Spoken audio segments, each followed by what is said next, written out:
সালামু আলাইকুম। যারা বাংলাদেশ জামাত ইসলামের নেতাকর্মী আছেন, আপনাদের জন্য ভিডিওটা খুবই গুরুত্বপূর্ণ, কারণ আমি মনে করি যে এই বিষয়টা নিয়ে আসলে একটু কথা বলা দরকার। তবে আমি আমার অবস্থান সবসময় স্পষ্ট করি যে আমি কোনো দলকে, কোনো ব্যক্তিকে প্রাধান্য দিয়ে ভিডিও বানাই না। তবে যেহেতু দীর্ঘদিন নিউজ করি, অ্যানালাইসিস করি, ক্ষুদ্র মস্তিষ্ক থেকে বিশ্লেষণ করি, তো প্রত্যেকটা রাজনৈতিক ক্যারেক্টার সম্পর্কে ন্যূনতম একটা আইডিয়া আছে। গতকালকে থেকে জামাত আমির যেই বিপদে পড়েছেন, অথবা তার এক্স মানে সোশ্যাল মিডিয়া প্ল্যাটফর্ম, সাবেক টুইটার বা রানিং এক্স হ্যান্ডেল থেকে যে পোস্টটা এসেছে, আমিও দেখার পরে আশ্চর্য হয়ে গেছি। তো তারপর ভাবলাম যে আসলে কি ডাক্তার শফিক সাহেবের মাথা খারাপ হয়ে গেছে যে তিনি এই ধরনের একটা নিন্দনীয় বক্তব্য বাংলাদেশের মায়েদেরকে উদ্দেশ্য করে, নারীদেরকে উদ্দেশ্য করে দিবেন, নাকি আসলে তার আইডিটা হ্যাক হয়েছে। এটা একটা বাচ্চা ছেলেও বোঝে যে ডাক্তার শফিকের আইডিটা এটা হ্যাক হয়েছে। আর হ্যাক করে ওই আইডি থেকে এমন আপত্তিকর মন্তব্য দেওয়ার মাধ্যমে গভীর রাতে পুরো বাংলাদেশকে কাঁপিয়ে দেওয়া হয়েছে।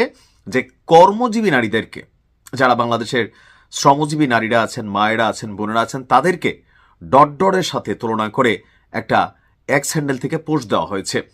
তো যারা বুঝের মানুষ, এটা নিয়ে পলিটিক্স যারা করার তারা তো করবেনই। বিএনপি বা অন্যান্য যে নারীবাদী সংগঠনগুলো আছে, তারা আজকে অনেকের কর্মসূচি ঘোষণা করেছেন।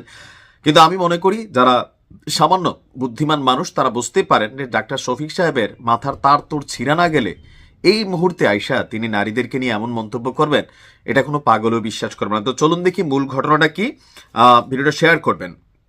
বলা হচ্ছে যে জামাত ইসলামের আমির ডাক্তার শফিকুর রহমানের অফিসিয়াল টুইটার হ্যান্ডেল সহ দলের কয়েকজন সিনিয়র নেতাদের সামাজিক যোগাযোগ মাধ্যম অ্যাকাউন্টে সাইবার হামলার ঘটনা ঘটেছে। আর এই ঘটনা জানিয়েছে আপনার জামাত ইসলামী। এমনকি ইতিমধ্যেই এই ঘটনাকে কেন্দ্র করে তারা একটা জিডিও করেছে। রাজধানীর হাতিরঝিল থানায় এই জিডিটা করা হয়েছে। দলের কেন্দ্রীয় ক্যাম্পেইন টিম নিশ্চিত করেছে যে অত্যন্ত সমন্বিত পদ্ধতি ব্যবহার করে হামলাকারীরা সাময়িকভাবে জামাত আমিরের এক্স অ্যাকাউন্টের নিয়ন্ত্রণ নিয়ে নেয়। তবে দ্রুত পদক্ষেপে এবং বিদ্যমান নিরাপত্তা ব্যবস্থার মাধ্যমে সাইবার টিম অল্প সময়ের মধ্যেই ওনার আইডিকে নিয়ন্ত্রণে পেতে সক্ষম হয়। ফলে অন্যান্য অ্যাকাউন্ট এবং প্ল্যাটফর্মের নিরাপত্তা নিশ্চিত করা সম্ভব হয়েছে। এই স্বল্প সময়ের মধ্যে, অর্থাৎ হ্যাকাররা ওনার আইডিটাকে কন্ট্রোলে নেওয়ার পর সেখানে অনাকাঙ্ক্ষিত পোস্ট তারা করেছে, যেখানে জামাত আমিরের নামে মিথ্যা বক্তব্য প্রচার করা হয়েছে। সম্পূর্ণ মিথ্যা, বিভ্রান্তিকর তথ্য ছড়ানোর নিন্দা এবং প্রতিবাদ জানিয়েছে দলটির জামাতের সহকারী সেক্রেটারি সহ এখানে অনেকেই। তো এখানে আমরা যতটুকু বুঝতে পারছি, তবে যেহেতু এই সোশ্যাল মিডিয়া প্ল্যাটফর্ম বা যে যুগটা আসছে, প্রযুক্তির যুগ, মুহূর্তের মধ্যেই আপনার অথরাইজড আইডি থেকে একটা ভিডিও প্রকাশ হয়ে গেল, একটা পোস্ট প্রকাশ হয়ে গেল, বাঙালি হিসাবে আমরা সাথে সাথে লাফাইয়া পড়ি।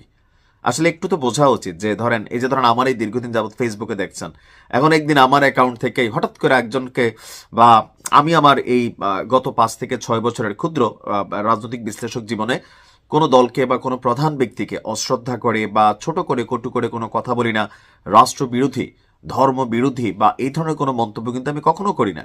এখন হুট করে কোনো একদিন আমার আইডি থেকে এরকম একটা পোস্ট পাইলেন, এই ঝাপাইয়া পড়লেন, নাইমের ফাঁসি চাই, বিচার চাই। তো সেই ক্ষেত্রে একটু মাথায় রাখতে হবে যে দীর্ঘদিন যে মানুষটাকে চিনেন, হুট করে এই মানুষটা কি সেফুদা হয়ে গেল, অথবা এই মানুষটার দ্বারা কি এই কাজটা সম্ভব?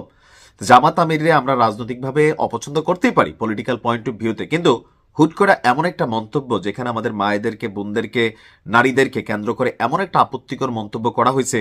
ডাক্তার শফিক সাহেব হইতে পারে তিনি অনেক দিকে অনেক তার দুর্বলতা আছে, খারাপ দিক আছে, কিন্তু এই কাজটা ডাক্তার শফিক সাহেব করবে, এতটুকু বুঝ আপনার মাথায় থাকা দরকার। কালকে জনাব তারেক রহমানের আইডি হ্যাক হইতে পারে, পরশু আরেকজনের আইডি হ্যাক হইতে পারে।